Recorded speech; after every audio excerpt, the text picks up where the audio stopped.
Welcome back, Truth Seeker. I want to talk about the history of the Jesuits in seismology, the study of the magnitude of earthquakes.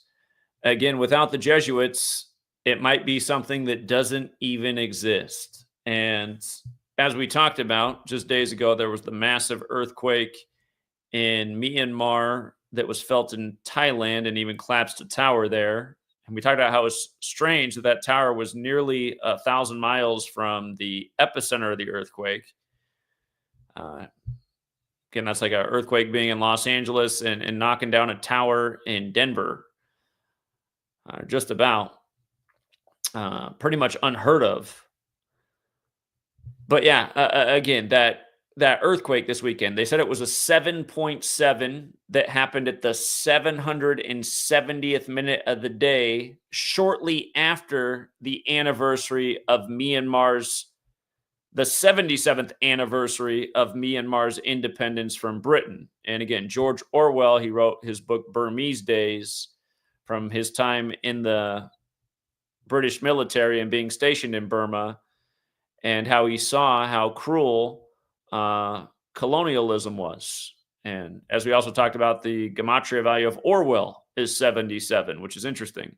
And Burmese days equates to 66 in gematria, and the earthquake happened 66 days after the anniversary of Orwell's death. And it's also noteworthy because USGS, the thing that gives us these seismographic readings, has that 66 value as well.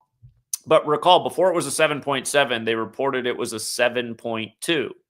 And you see this all the time if you pay attention to major earthquakes. They'll give you a number, and then an hour or so later, the number will completely change. And the thing about 7.2 is 72 is a calling card of the Jesuits. There's a reason you got the first Jesuit Pope, Pope Francis, on the 72nd day of the year, March 13, 2013. Again, in Gematria, Jesuit order equates to 72. They perform a lot of rituals around this number.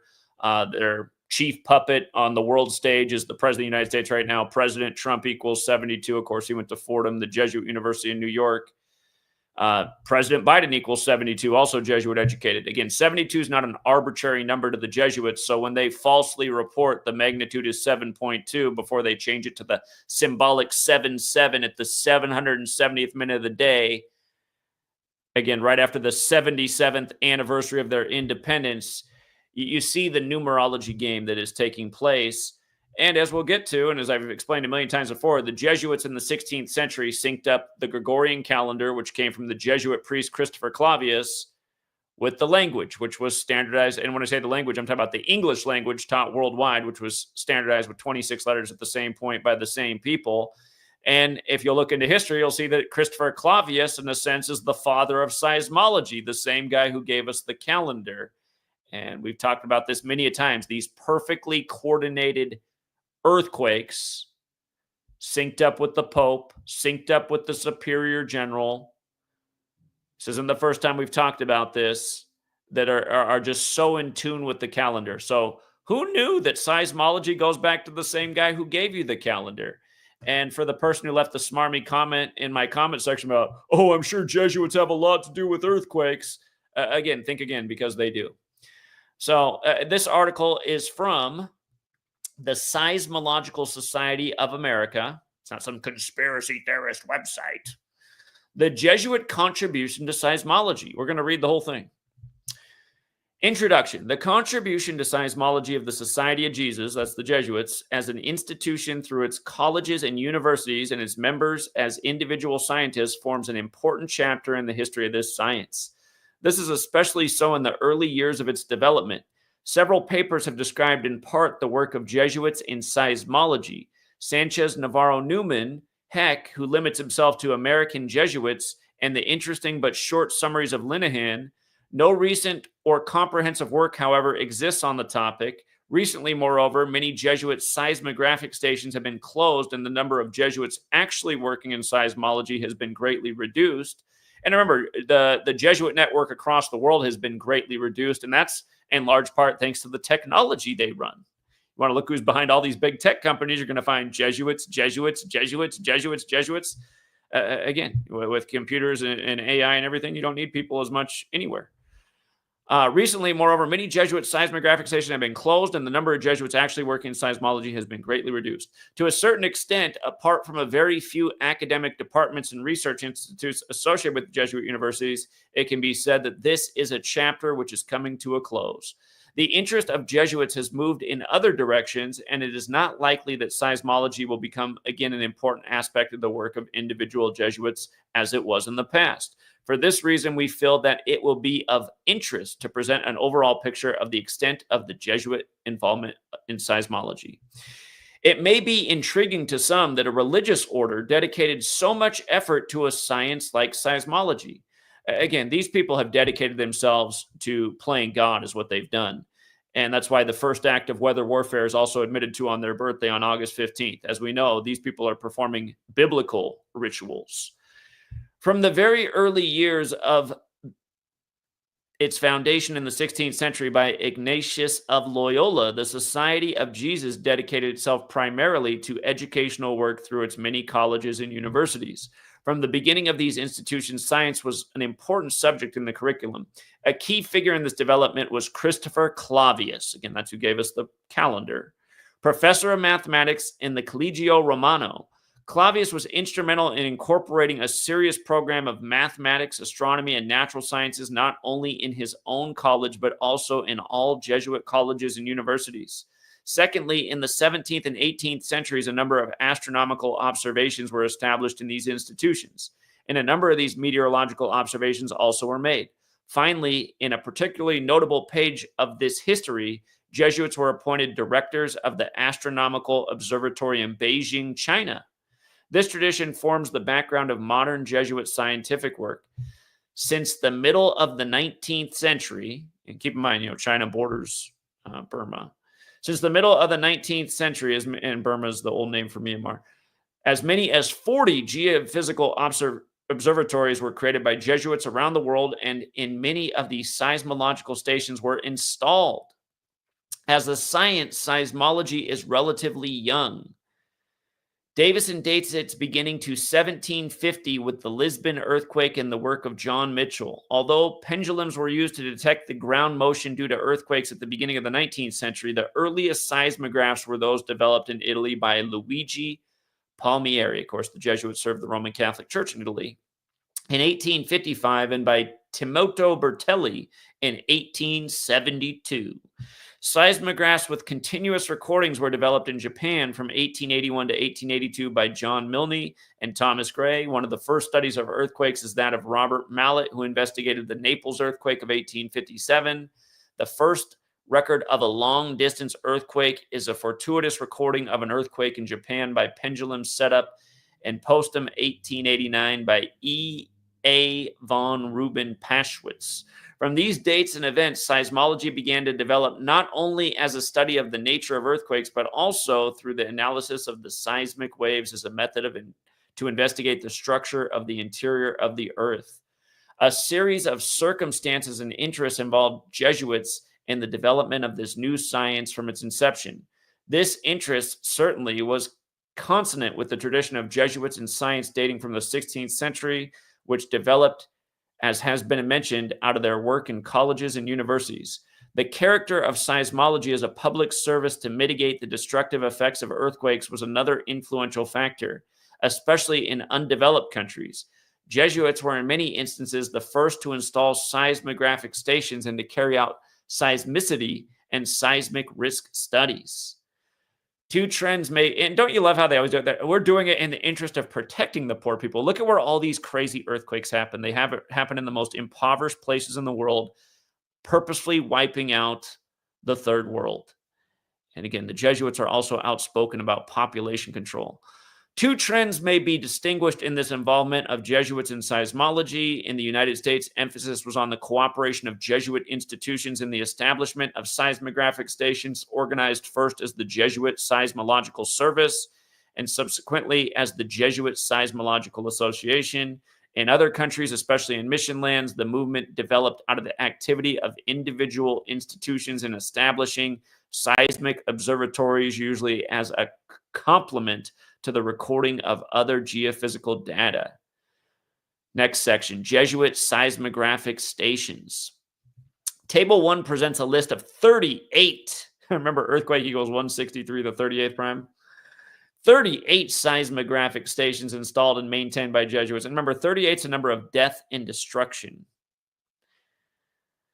In each case, dates of the installation of different types of seismographs are given.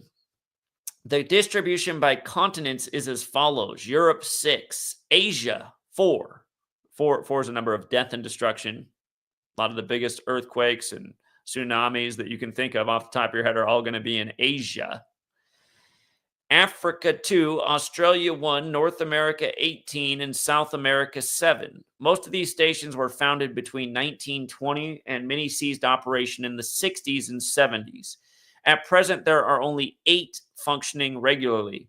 Initially, the preferred instruments were Weichert and Menke mechanical seismographs, and later Galitzin, Willip, and Sprengnither electromagnetic instruments. And if I'm saying anything wrong, saying any of these names wrong, apologies.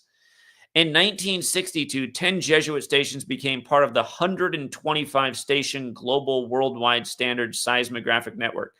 That 125 is interesting because numerology is 125. And remember, the earthquake just happened in Myanmar, happened at 12:50 local time, 1250. Again, the 770th minute of the day.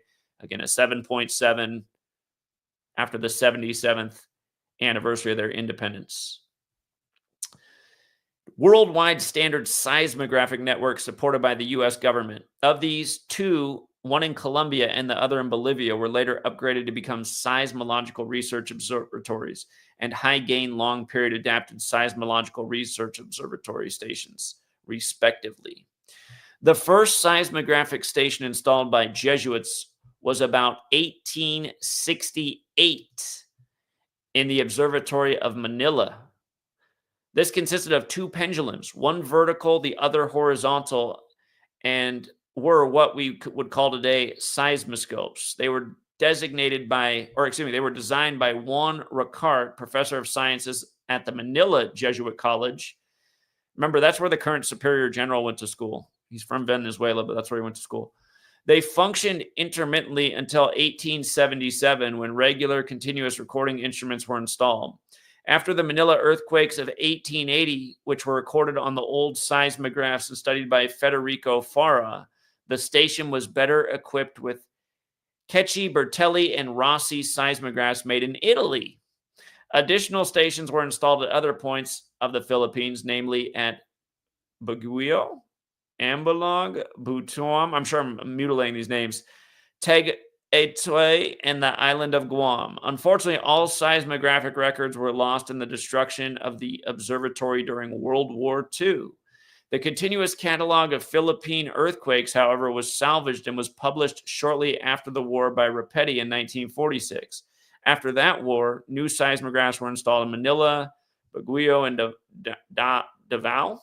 The last 2 sites became the Worldwide Seismographic blah, blah, blah network stations in 1962.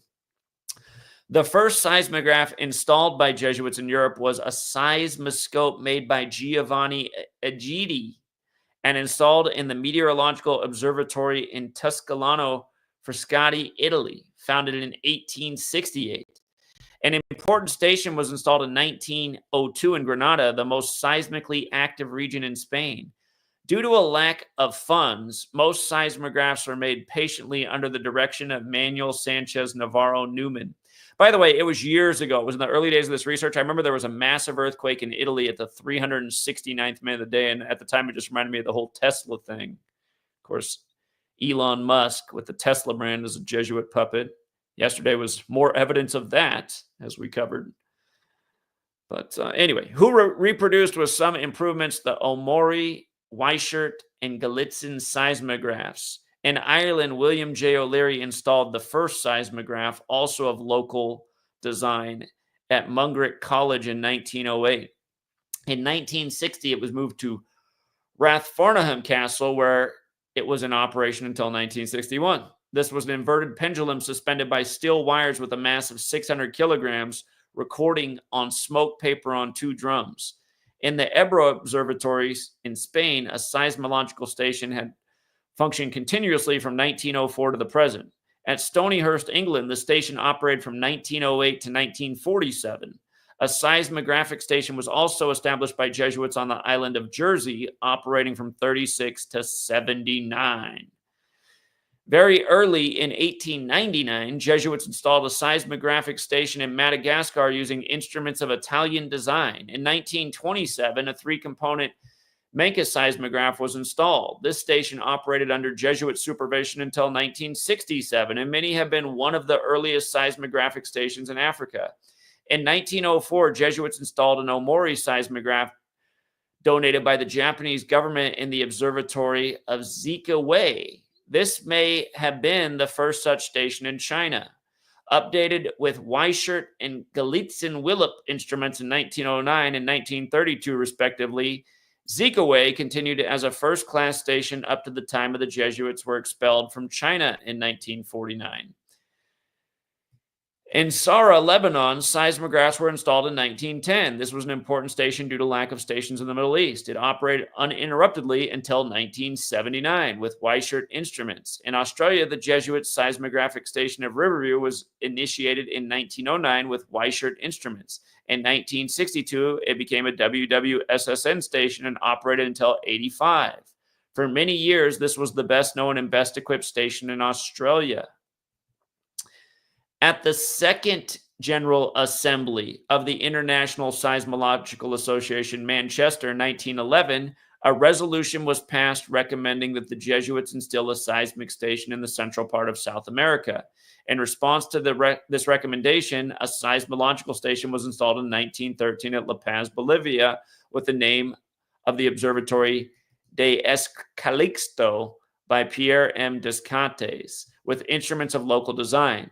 In 1930, the station was upgraded with Galitzin-Willip seismographs. From 1964 to 1993, the station was directed by Ramon Cabré. The Observatory of Calixto has been one of the most reliable stations in South America.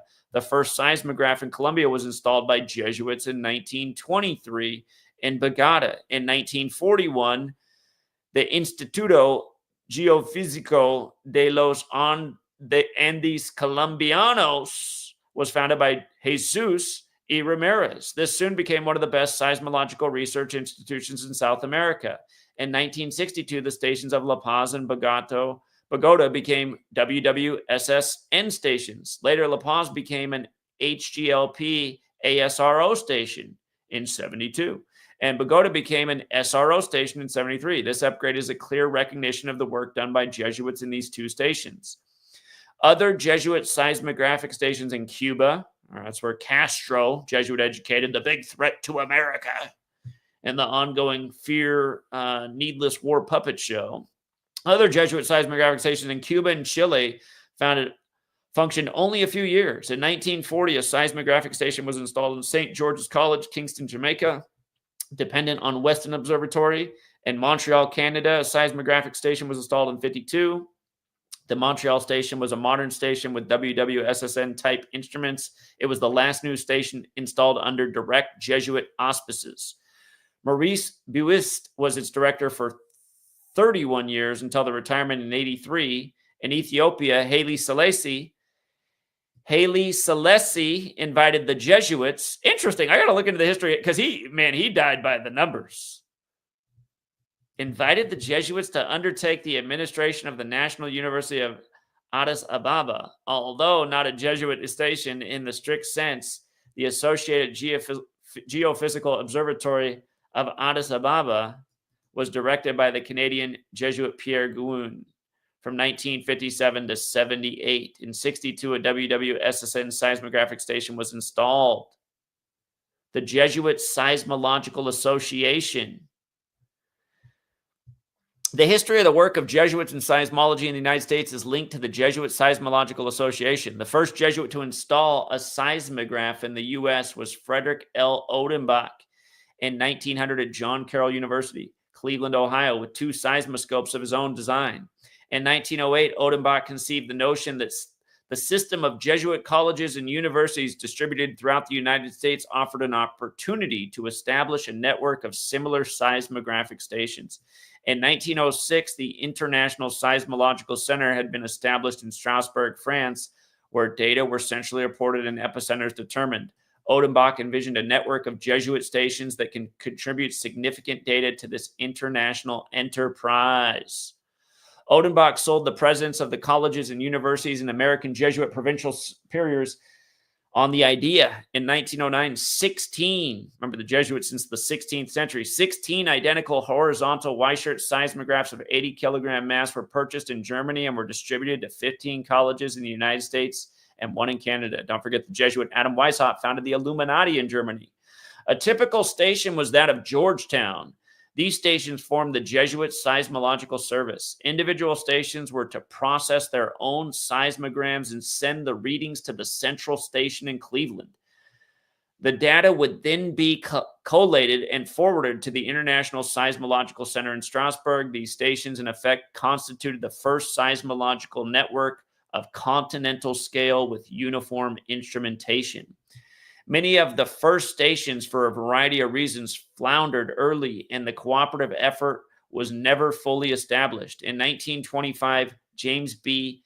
Masselwain returned to St. Louis University after completing his doctoral studies in the University of California.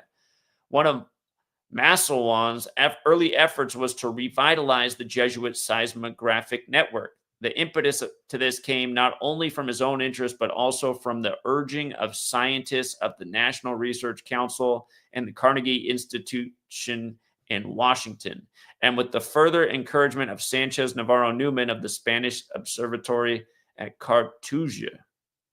Thus, in the summer of 1925, the stations were reorganized into the Jesuit Seismological Association. The 14 member stations are indicated as JSA in Table 1. The presidents of the association have been J.B. Masselwain of St. Louis University, J.J. Lynch of Fordham University, and D. Linehan of Weston Observatory. W. Stouter of St. Louis University and has been president from 1986 to the present.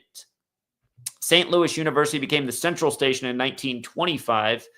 Through its recently established Department of Geophysics, it became a resource for graduate education in seismology for a number of Jesuits who then returned as directors to their own institutions.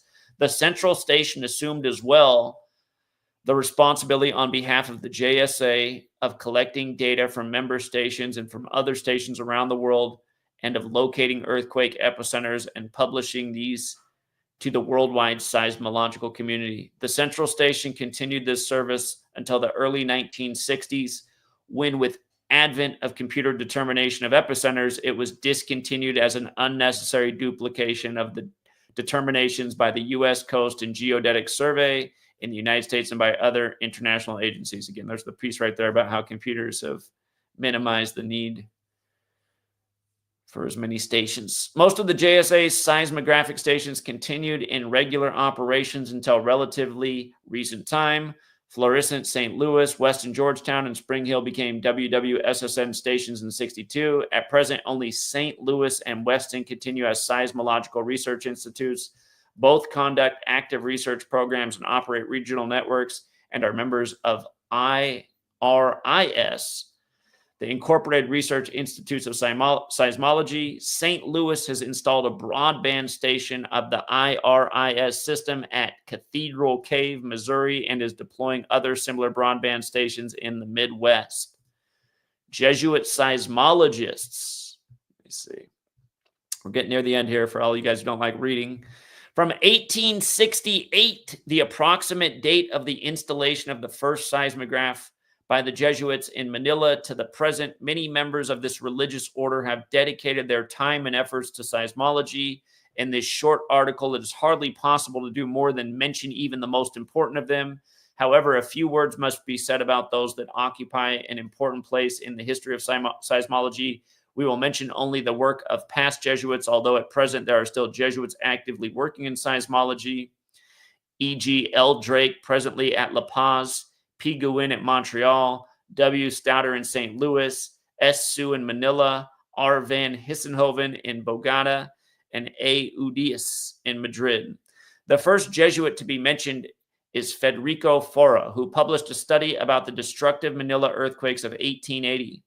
In the paper, he reproduced the records obtained by the instruments in the Observatory of Manila. Fora continued his interest in seismology, improving the seismological instrumentation of the observatory and publishing a seismological bulletin beginning in 1877. Giovanni Agiti, director of the Observatory of Tuscolano in Italy, collaborated with M.S. de Rossi in the seismological observations that were published in Bollettino del Vulcanismo Italiano. Sorry for all the language mutilations. Two Jesuits contributed very early to the study of the seismicity and seismotectonics of the Philippines and Spain. Manuel Cedera Masso dedicated himself to the study of seismicity of the Philippines, interpreting it in terms of seismotectonic lines and relating it to the geological structure of the archipelago in a very early work of this type. M. Sanchez Navarro Newman, director of the Observatory of Cartuja, Spain, compiled the first modern earthquake catalog of Spain and published numerous studies on the seismicity of that region. He also published an early paper on the energy of earthquakes. The most renowned Jesuit seismologist was, without doubt, James B. Masselwain. I'm going to have to look him up. We're going to have to look him up here. Died at 72, you guys. I mean, and died on the 46th day of the year, like Catholics, 46 like sacrifice. Died in 56 like Society of Jesus. Like I said, they had to put the 72 tribute in the latest earthquake that killed a lot of people, that was synced with the Pope and Superior General. And again, for people who are saying, like, how can them studying seismology have to do with them implementing earthquakes? Again, the Jesuits are a military order that pretty much control all the major nations of the world. And they do. That's not some conspiracy theory. It's a fact, including this one, the United States. And that means they control the military, and there is military technology that can absolutely cause earthquakes, including major bombs that have been planted along fault lines, as Jesse Ventura, former Navy SEAL, revealed in his hit TV show from over a decade ago. Masselwain obtained his doctoral degree at the University of California. God, there's an area known for quakes. Let's not forget the big fat Jesuit ritual with the 1989 World Series earthquake, which was not Mother Nature. Oh, God. With the first dissertation on a seismological topic in the United States. In 1925, he became the first director of the Department of Geophysics at St. Louis University. By the way, on March 22nd, the BBC put out an article about how it's impossible to predict earthquakes. Did we not nail, again, I predicted actually multiple earthquake dates dead on over the years, but did I not nail two exact dates for earthquakes in California way out in advance, say why there's going to be an earthquake on this specific date and this specific date in earthquake, and it happened both, and they were both very symbolic. One was a 5.5 and the other was a 4.4, when both military and earthquake equal 55 and 44, because I know we did. So why is the BBC saying it's impossible for anyone to predict an earthquake? I mean, I've done it numerous times. In 1925, he became the first director of the Department of Geophysics at St. Louis University and reorganized the Jesuit Seismological Association. Travel times of seismic waves, the constitution of the interior of the earth, and the nature of microseisms and their relation to atmospheric storms were a few of the topics of his research papers. In 1936, he published the first textbook on seismology in America. In 1920, that's the year Pope Francis was born, for the record, 1936. In 1928 and 29, he was president of the Seismological Society of America, and in 1953 and 56 of the American Geophysical Union. In 1944, he was elected to the National Academy of Sciences. Throughout his career, Masselwain took an active part in the committees and commissions of these societies, as well as in projects of the National Research Council and the International Union of Geodesy and Geophysics. He was also always interested in promoting educational programs and encouraging young geophysicists. For the latter reason, in 1962, the American Geophysical Union created a medal in his honor for recognition of significant contribution to the geophysical sciences by a young scientist of outstanding ability. Two Jesuit students of Masselwain deserve to be mentioned. William C. Rapetti studied the interior of the earth from the travel times of body waves, inferring the existence of several discontinuities in its interior. In 1928, he joined the staff of the Manila Observatory. It is so interesting how so much of this goes back to Manila, because that's where the current Superior General studied at, where he assumed charge of the seismological section. Again, what they just did was perfectly synced with the superior general. It happened on the 137th day of his age, the 33rd prime, Thailand's 33. I've now seen two different reports about the building that collapsed. One says it was 33 floors tall, and the other says it was 137 meters tall, which would be more than 400 feet. I suppose it could be both. But anyway, yeah, 137 meters on the 137th day of his age, nearly 1,000 miles from the epicenter. Makes no sense. Among other contributions, he compiled a catalog of earthquakes in the Philippines.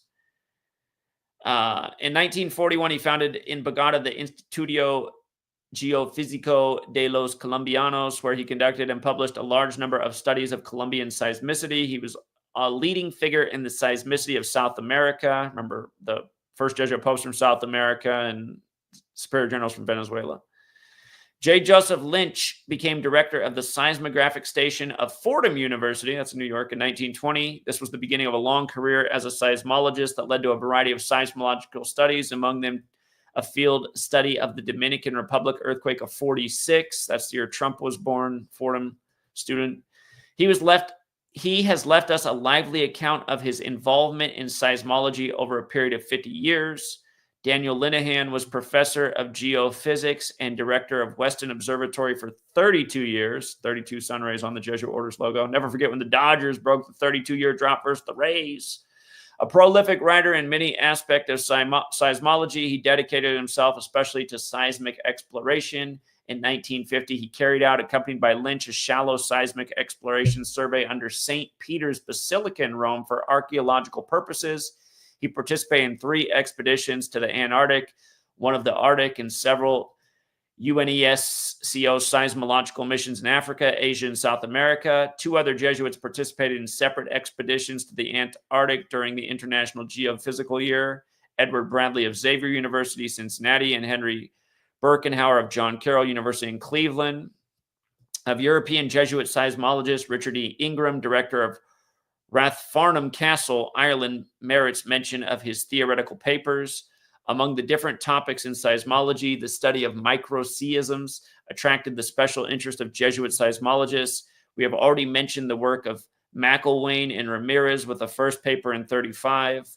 Probably the first suggestion of the relation between microseisms and storms was made by Jose Agu, director of Manila Observatory, as early as 1894 in his study of Philippine Islands typhoons. Ernesto Gurzi, director of Zikaway Observatory, published several papers on the relation between microseisms and atmospheric conditions. In 1952, that was the year the first act of weather warfare happened, on the Jesuit Order's birthday, August 15th. In 1952, a seminar was organized by the Pontifical Academy of Sciences on the problem of microseisms, in which Gurzi, Masselwain, and Du Rojo participated, along with a select group of other specialists. Jesuits participated in the early stages of the organization of seismological associations. R. Serrera, first director of Ebro Observatory, represented Spain as one of the 2 delegates in the second meeting of the International Seismological Conference in 1903 Strasbourg. 3 Jesuits, Berlotti, Sanchez, Navarro, Newman, and Stein, were present at the first General Assembly of the International Association of Seismology in The Hague in 1907. Jesuits have participated actively in the International Association of Seismology and the Physics of the Earth's Interior since its establishment in 1922 as part of the International Union of Geodesy and Geophysics. Jesuits have had a special relationship with the Seismological Society of America. One of 13 participants at the first meeting for its founding in 1906 was Jerome S. Ricard, director of Santa Clara Observatory, who was elected a member of the first board of directors. J.B. Masselwain also served as the board from 1925 to 1956 and was elected president of the society in 1928. W. Stouter served on the board from 62 to 67, was president in 66. Several Jesuits have been chairman of the Eastern section of the Seismological Society of America. J.B. Masselwain, 1926. J.J. Lynch, 1930. V. C. Steschulte, D. Linehan, V. Bloom, H. Birkenhauer, and W. Stouter. For many years, the Jesuit Seismological Association met jointly with the Eastern section. I'm going to have to look up their history, too. We're going to have to look up this Jesuit Seismological Association. It ended in 2000, huh? Interesting. Met jointly with the Eastern Section. In 1937, for example, at the joint meeting in St. Louis, of 22 participants, 9 were Jesuits. In 1948, at the meeting in Cleveland, of 29 participants, 8 were Jesuits.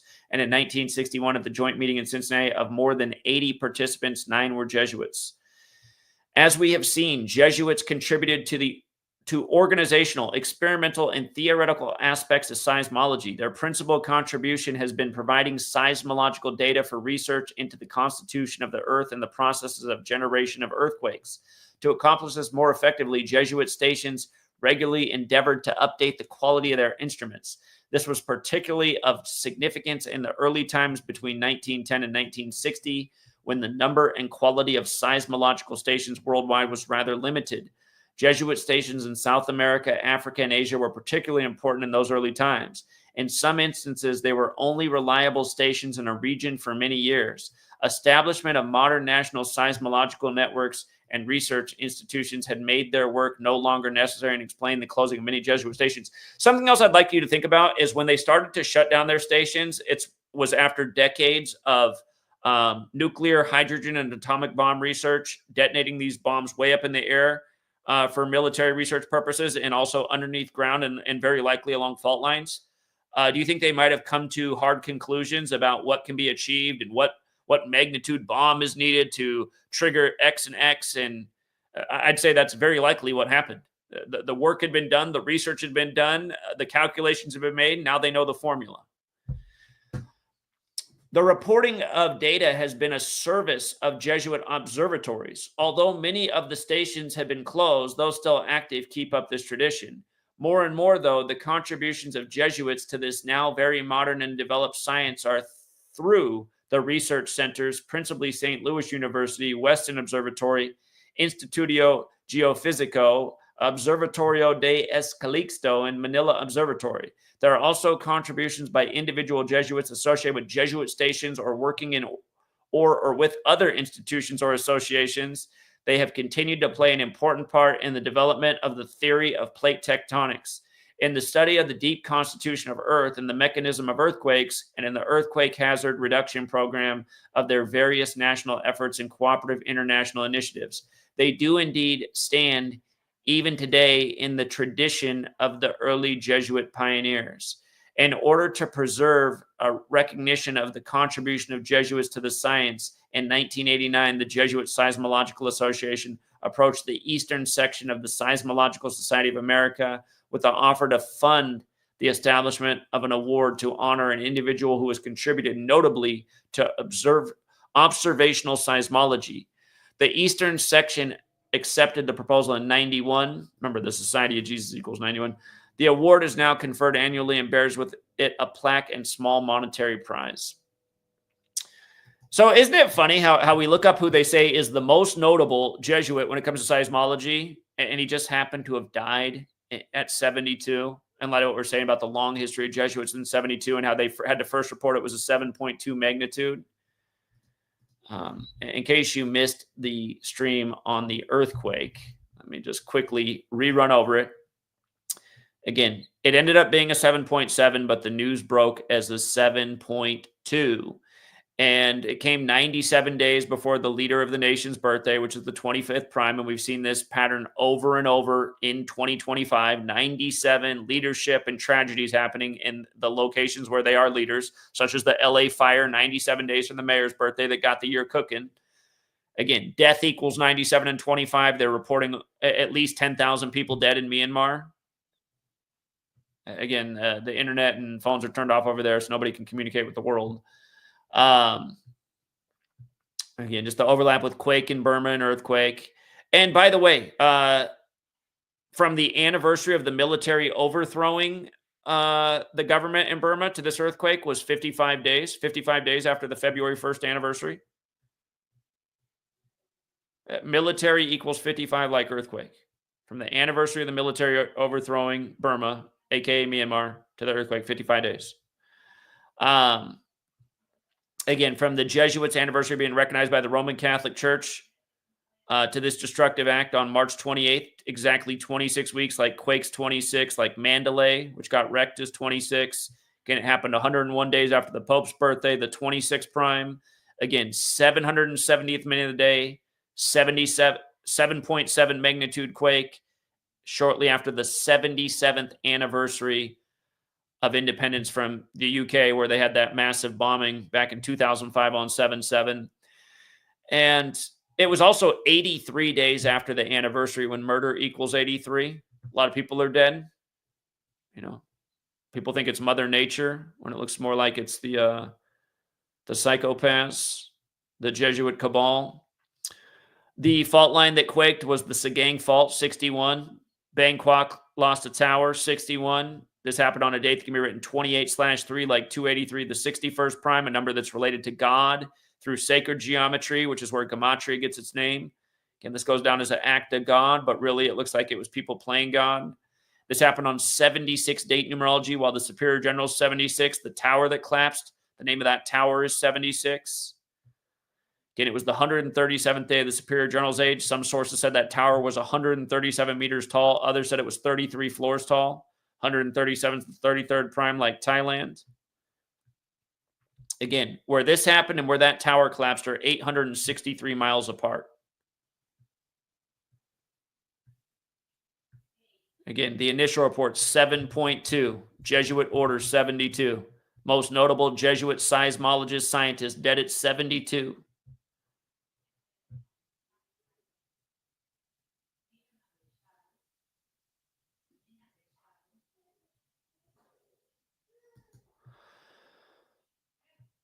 Yeah.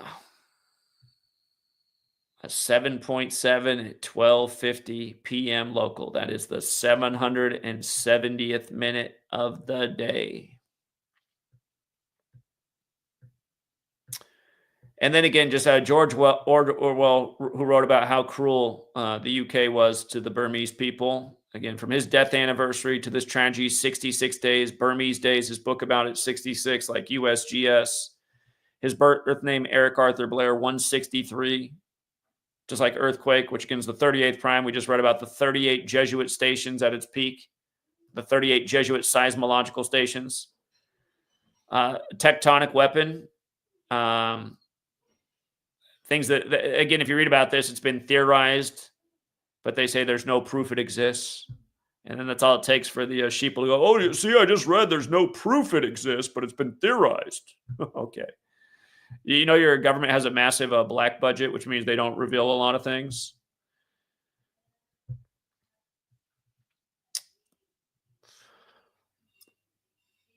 This tragedy also happened 89 days before George Orwell's upcoming birthday anniversary. Chaos equals 89.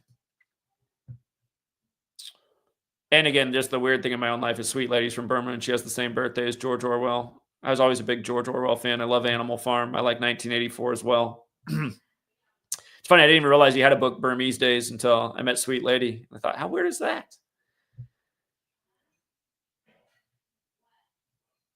Yeah. But yeah, the Jesuits have operated in Burma since the 1600s. They're there, just like they're all over the world. So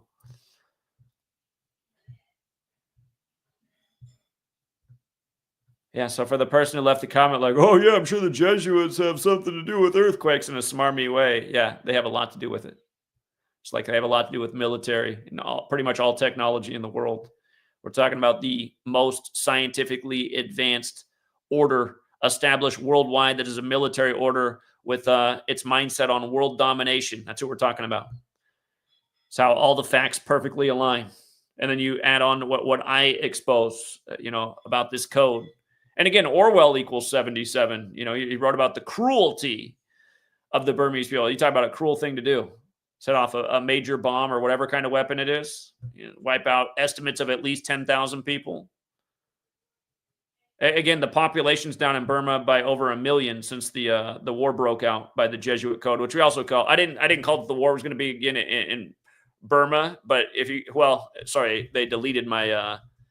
They did delete my Twitter just recently on January 27th, a week after I called out the SS salute.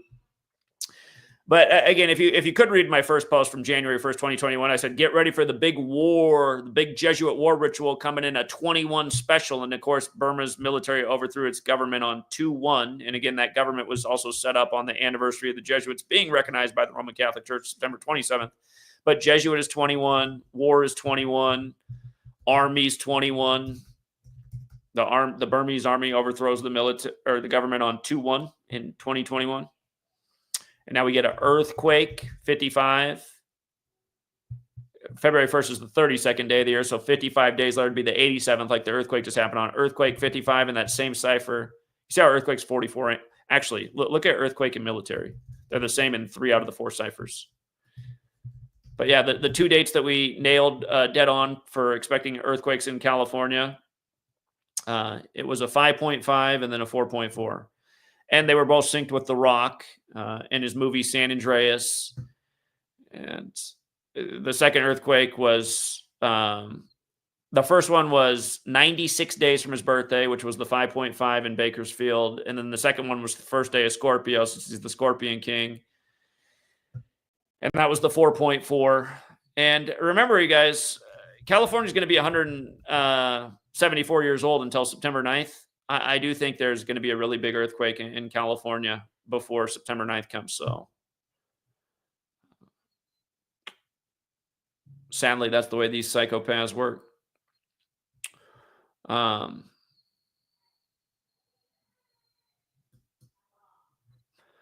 Yeah, anyway, just wanted to do that reading. And again, my trolls and haters, really, you guys have absolutely nothing. You guys have nothing but empty rhetoric and ignorance.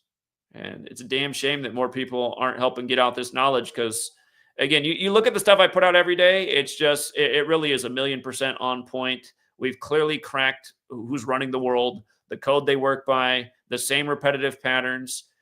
And I mean, for it, getting punished by again, Google's completely run by the Jesuits. It's why their birthday is celebrated on September 27th. Their current leader is Mr. Jesuit Sundar Pichai. But being punished for being so right, and because not enough people are picking up the slack and helping get out the word, again, this knowledge is not being appreciated in the way it should. And meanwhile, just the scumbags of the earth. You guys remember Adam Francisco? Had him on a few years ago. He had no subs. He had like 3,000 subs. His channel's up to almost 200K subs from riding the Trump wave. Did a video yesterday capturing a Tesla thing. Probably made about $10,000 off the stream. Just contributing to being part of the problem in the world. See, that's where the reward is. You want to be part of the problem, you will be rewarded. You want to expose evil, sadly, you should be rewarded in a different way, but you'll find very few people at your side to help you pick up the fight, and that is a major problem.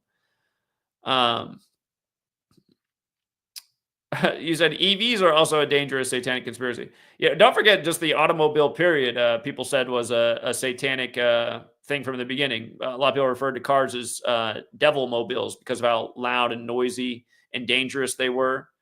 The automobile has been seen as a bad thing ever since. And I'm not convinced that the electric vehicle is worse than the oil-powered vehicle. I know that Big Oil has put out a lot of propaganda to make it seem like they're the worst thing ever because I don't doubt that it's destructive to make these batteries. I don't doubt that for a second, but I mean, drilling for oil is super destructive. A lot of the Earth's terrain has been absolutely destroyed from drilling for oil. A lot of people have been murdered in the name of drilling for oil. So when I hear people just like bitching about electric vehicles, like they're the worst thing ever, it shows a level of ignorance and just like cluelessness about just the whole history of automobiles and how we got here. Shout out to Generous John. He said, we got 21 inches of rain in the Rio Grande Valley. 21, huh? That's what we get all year. There supposedly was 4 deaths. The 4th death was confirmed as an 83-year-old. And flood, right? Again, Genesis 8:3 is where the biblical flood ends. So flood 83, earth 83, Enlil 83, the Babylonian god of flooding. We've seen it a million times, right? Of course, murder 83, killing people with the weather. This earthquake, 83 days after the 77th anniversary of independence from Britain. Murder by military technology.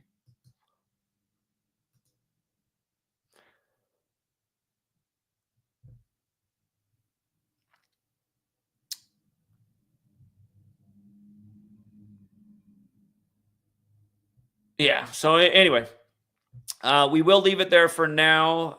Again, in the very near future, we'll be starting up um, nightly live streams on a schedule to see if it can rejuvenate the channel. If not, I am going to eventually think about moving off of YouTube and finding a new platform. I didn't really ever want to leave YouTube, but I got to face facts. I mean, I've been on this channel for 3 years, haven't had a single video get any views. Not a single video in 3 years has gotten any views. Reaching almost no new people according to the analytics. A lot of you guys like to come in and say nice flowery things that I know aren't true.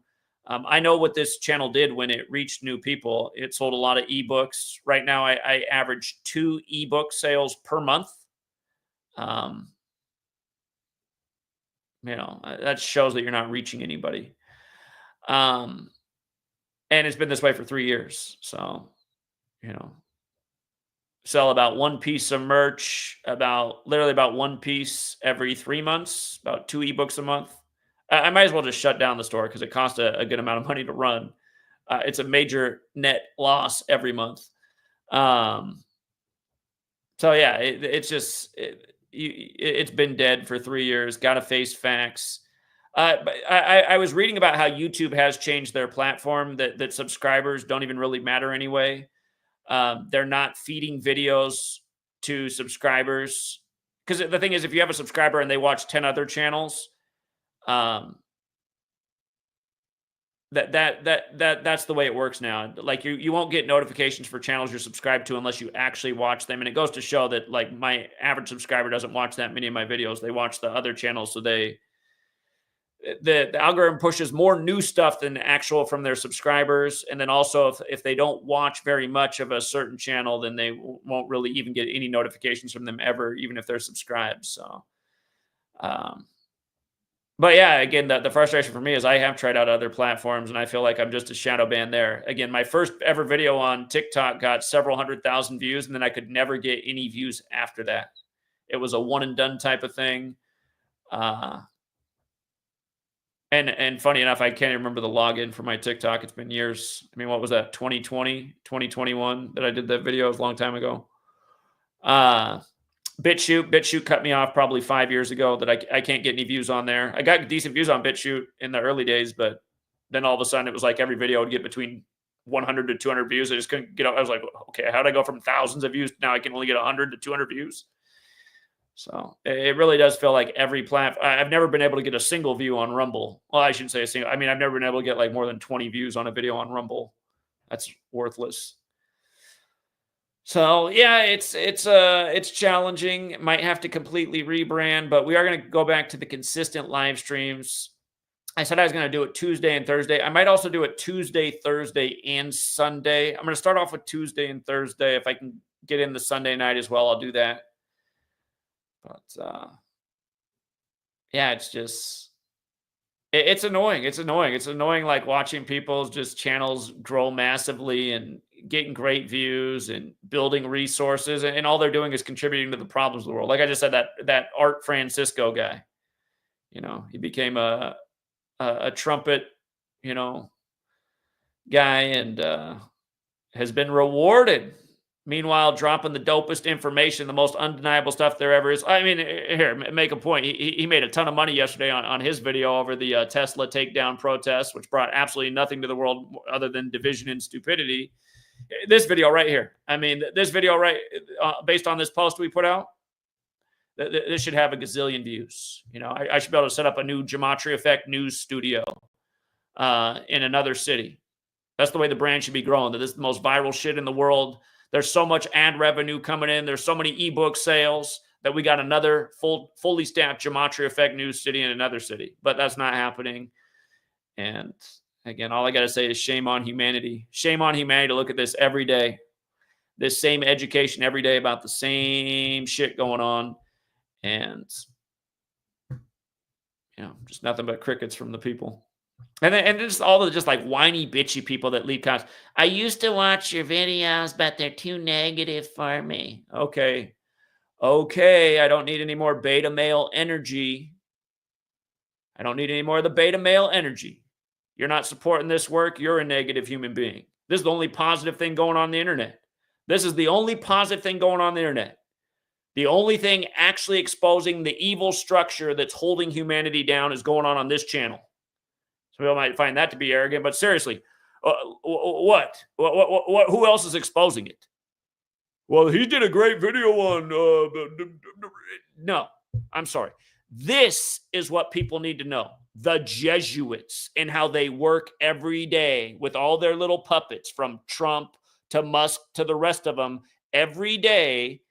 And then instead of everyone out protesting their little puppet piñata that they have set up, they're out protesting against the actual force that's controlling everything behind the scenes, because that's how they operate. And if you can't appreciate how positive and how great this research is and how much time it took to figure this out to the extent we did, you're a piece of shit loser, which is what most people are. And let's just be honest. And people get cry about that. Zach, you say things about humanity. You complain about how fat they are and how dumb they are.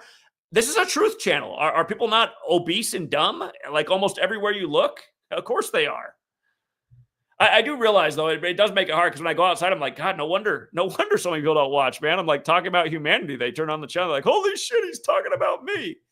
That's why, you know what? I always used to say I would never join him. You know what? Illuminati Jesuit Network, bring me on. I want to help you guys forward your Georgia Guidestones plan. I want to bring it into light speed so we can just move on with the whole thing. I'm sick of watching these fat fucking retards drag us all to hell. Let's get on with the plan already. And for anyone who gets butthurt about me saying that, it's because you're a fucking loser. Don't you get it? The world is full of all these fat fucking losers, all these fucking retards, so invested in all this bullshit. You can't see that that's the problem? Everybody should be mad about that. If you were intelligent and not a fat fucking loser yourself, you'd feel exactly like how I feel. If you'd spent all of your adult lifetime exposing this evil shit, only to have these dumb lemmings come back at you and say, you sound like a weirdo. No, actually, I'm an educated, well-researched, observant person who gets to the bottom of things. The fucking retard, that's all they can say back. Weirdo, conspiracy theorist, tinfoil hat, schizo. Why don't you move out of the nation? You're lucky I don't live in the Wild West, because you'd be missing your head right now, sorry-ass motherfucker. That's what time it should be. You know why it's not? Because almost everybody's one of these fucking losers that I'm mocking right now. And if you're one of them, it's the reason you're crying in my channel. If you're not, you're one of the few people supporting. Okay? So anyway, I'm going to leave it there for now. And until next time, True Seeker.